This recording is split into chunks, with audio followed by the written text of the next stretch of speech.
Hello friends, welcome to Shiny சமையல். இன்றைக்கி நம்ம சென்னையோட ஃபேமஸ் வடைக்கறி எப்படி பண்ணுறதுன்னு பார்க்க போகிறோம்.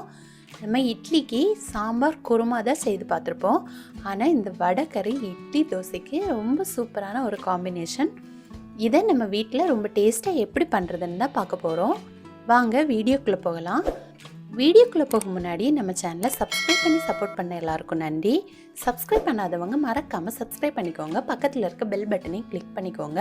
அப்போ தான் நான் அடுத்தடுத்து போடுற வீடியோஸை நீங்கள் தவறாமல் பார்க்க முடியும். வடைக்கறி பண்ணுறதுக்காக நான் 1 கப் கடலைப்பருப்பு எடுத்து அதை நல்லா கழுவி 4 மணி நேரம் ஊற வச்சு எடுத்திருக்கேன். கூடவே 4 காய்ந்த மிளகாயும் சேர்த்து இதை நல்லா ஊற வச்சு எடுத்திருக்கேன். இப்போ பாருங்கள், பருப்பும் காய்ந்த மிளகாயும் நல்லா ஊறி வந்திருக்கு. நீங்கள் இதை காலையில் பண்ண போகிறீங்கன்னா ஓவர் நைட் கூட ஊற வச்சு எடுத்துக்கலாம். இப்போ இதை நம்ம மிக்ஸி ஜாரில் சேர்த்து அரைச்சி எடுத்துக்கலாம்.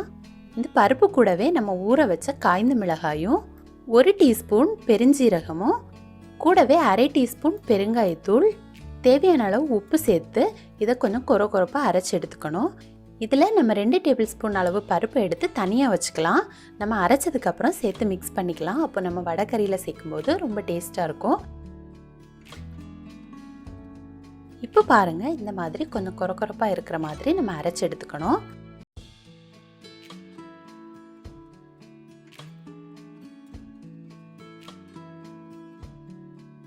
அடுத்து நம்ம எடுத்து வச்ச பருப்பையும் இதில் சேர்த்து நல்லா மிக்ஸ் பண்ணி வச்சிடலாம்.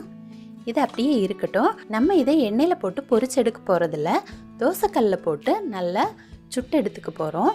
இப்படி பண்ணாலுமே வடைக்கறி நல்லா டேஸ்ட்டாக இருக்கும். நம்ம எண்ணெயில் தான் போட்டு பொரிக்கணும்னு தேவையில்லை. தோசைக்கல் சூடாக முன்னாடியே தட்டி வச்சுக்கோங்க. அப்போ தான் இதை நல்லா ஸ்ப்ரெட் பண்ணி எடுக்க முடியும். சூடாகியாச்சுன்னா நம்மளால் ஸ்ப்ரெட் பண்ணி எடுக்க முடியாது. அதனால் தோசைக்கல் சூடாக முன்னாடியே நல்லா ஸ்ப்ரெட் பண்ணி எடுத்துக்கோங்க. இப்போ பாருங்கள், நம்ம அரைச்சி வச்சுருக்க மாவெல்லாம் சேர்த்து நம்ம அடை தட்டுற மாதிரி நல்லா தட்டி வச்சுக்கணும். இதுக்குமே எண்ணெயெல்லாம் சைடில் விடணும்னு தேவையில்லை. நீங்கள் விருப்பப்பட்டால் கொஞ்சம் சேர்த்துக்கலாம். ஒரு சைடு நல்லா வெந்ததுக்கப்புறமா திருப்பி போட்டுக்கோங்க. திருப்பி போட்டதுக்கப்புறமா அடுத்த சைடும் நல்லா வேக விடணும். 2 சைடும் நல்ல கலர் சேஞ்ச் ஆகி நல்லா வேக விடணும். அப்போ தான் நல்லாயிருக்கும். நல்லா தீஞ்சு போயிடக்கூடாது. கொஞ்சமாக கலர் மாதிரி 2 சைடும் வேகணும். அந்த அளவுக்கு நம்ம வேக வச்சு எடுத்துக்கணும். இப்போ நம்ம இதை எடுத்து தனியாக வச்சிடலாம். இது நல்லா ஆறுனதுக்கப்புறமா இதை நம்ம சின்ன சின்ன துண்டுகளாக கட் பண்ணி வச்சுக்கணும். நம்ம கையாலேயே பிச்சு எடுத்தால் இது வந்துடும். சின்ன சின்ன துண்டுகளாக நம்ம பிச்சு வச்சுக்கலாம்.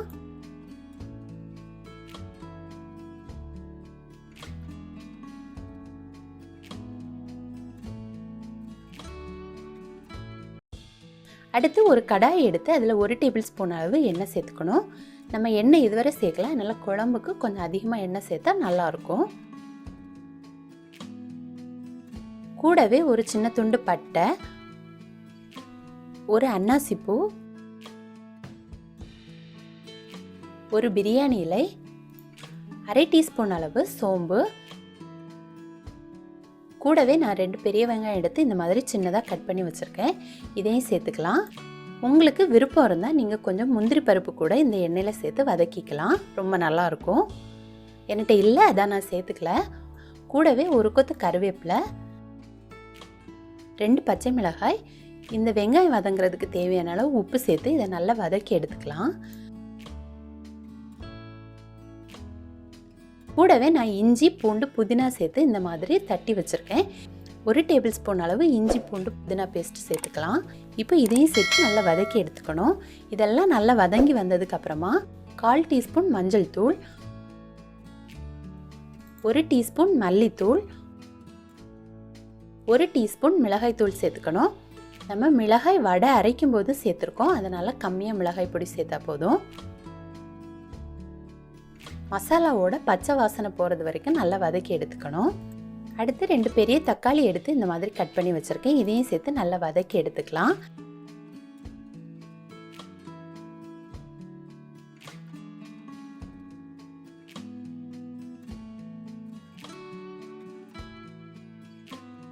இப்போ இந்த மசாலா சீக்கிரம் வேகிறதுக்காக நம்ம இதில் கொஞ்சம் தண்ணி சேர்த்துக்கலாம். அப்போ இந்த மசாலாலாம் இந்த தண்ணியில் நல்லா வெந்து வந்துடும்.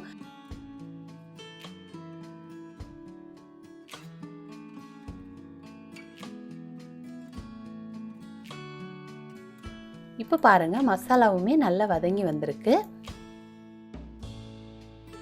அடுத்து நம்ம இந்த வடைக்கறிக்கு தேவையான அளவு தண்ணி சேர்த்துக்கலாம். நம்ம வடை சேர்த்ததுக்கு அப்புறமா அது நல்ல தண்ணியை உறிஞ்சிக்கும். அதனால் தண்ணி கொஞ்சம் அதிகமாகவே சேர்த்துக்கோங்க. உப்பு வடை அரைக்கும் போது சேர்த்துருக்கோம், வெங்காயத்துக்கும் சேர்த்துருக்கோம். அதனால் இந்த குழம்புக்கு மட்டும் தேவையான அளவு உப்பு சேர்த்துக்கோங்க. இப்போ இதை நல்லா கொதிக்க விடணும்.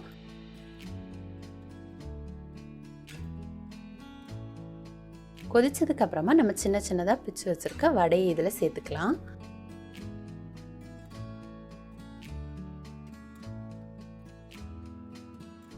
இப்போ இதையும் சேர்த்து நல்லா மிக்ஸ் பண்ணி கொடுத்துக்கணும். அடுத்து இதை மூடி போட்டு 15 முதல் 20 நிமிஷம் நல்லா வேக விடணும். இடையில அப்பப்போ எடுத்து நல்லா கிளறி விட்டுக்கோங்க. அப்படியே விட்டுட்டு அடி பிடிச்சிக்கும். அதனால இடையில அப்பப்போ எடுத்து கிளறி விட்டுக்கோங்க. இப்போ பாருங்கள் வடை நல்லா வெந்து வந்திருக்கு.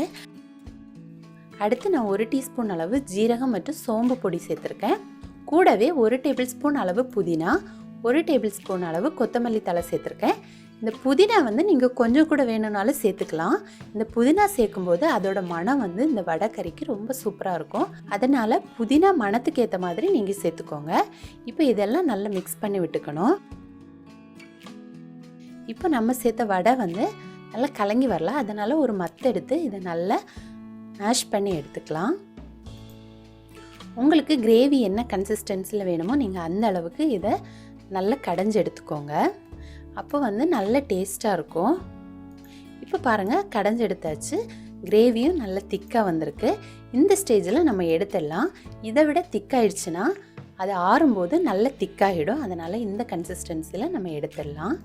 இப்போ பாருங்கள் சூப்பரான வடைக்கறி நமக்கு ரெடி ஆகியாச்சு. இதில் புதினா கட்டாயம் சேர்த்துக்கணும்.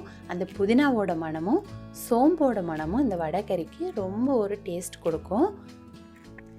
இது இட்லி தோசை கூட எல்லாம் சாப்பிட்றதுக்கு ரொம்ப டேஸ்ட்டாக இருக்கும். நீங்களும் கட்டாயம் உங்கள் வீட்டில் இந்த வடைக்கறியை செய்து பாருங்கள். இதை பொரிச்செல்லாம் எடுக்காததுனால நமக்கு ரொம்ப ஈஸியாக தான் இருக்கும். பார்க்குறதுக்கு கொஞ்சம் பெரிய ப்ராசஸாக இருக்கும். ஆனால் நம்ம எல்லா திங்ஸும் ரெடி பண்ணி வச்சுட்டு செய்யும்போது ரொம்ப சுலபமாக இருக்கும். நீங்களும் கட்டாயம் உங்கள் வீட்டில் ட்ரை பண்ணி பாருங்கள். ட்ரை பண்ணி பார்த்துட்டு எப்படி இருந்துச்சுன்னு உங்களோட கமெண்ட்ஸை சொல்லுங்கள். இந்த வீடியோ உங்களுக்கு பிடிச்சிருந்தனா சைனீஸ் சமையலை மறக்காமல் சப்ஸ்கிரைப் பண்ணிக்கோங்க. தேங்க்யூ.